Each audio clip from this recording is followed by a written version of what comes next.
I want to tell y'all about a case that I had recently in the ER that is very interesting to me, but it might be terrifying for a certain demographic of people. So if you're the kind of person who thinks that you have every disease that you hear about on the internet, maybe keep scrolling because this might not be for you. But if you like hearing about rare and interesting cases, listen up. It used to be that it was very rare for people under the age of 40 to have a heart attack.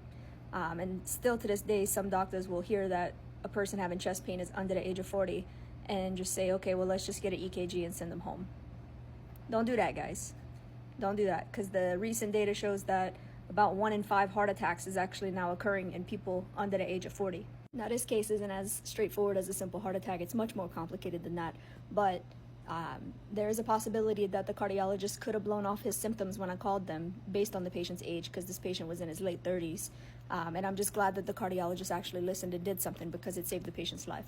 So a guy in his late 30s comes into the ER with chest pain. Healthy guy, no past medical history. He is a cigarette smoker. That's a risk factor for heart attacks. This is your PSA to try to quit smoking if you can. But this guy was previously healthy, was working out every day at the gym, comes into the ER saying that his chest is hurting. We get an EKG on him and it shows us what we call an inferior STEMI, which means that we're concerned that he's got a blockage in his heart in the artery called the right coronary artery. So I call the cardiologist and tell him what's going on. Rightfully, his first question is, did you ask the patient if he uses powdered sugar?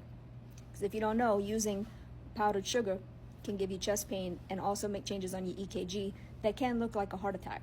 But I told him, I asked the patient if he uses powdered sugar, and he said no. The only substance that he uses is tobacco. So the cardiologist said, it's probably not real. He's really young, he's healthy, probably not a heart attack, but send me the EKG, I'll take a look at it. I sent him the EKG while he's on the phone with me. He said, oh crap, yeah, no, that's an inferior STEMI, activate the cath lab. So we treat the patient with a blood thinner called heparin. We send him to the cath lab where they were going to try to open up this blockage in his heart. A few hours later, the cardiologist calls back. They never call us back. And he said, I got to tell you what happened with that patient. For anybody that doesn't know much about the heart, this is what the heart looks like.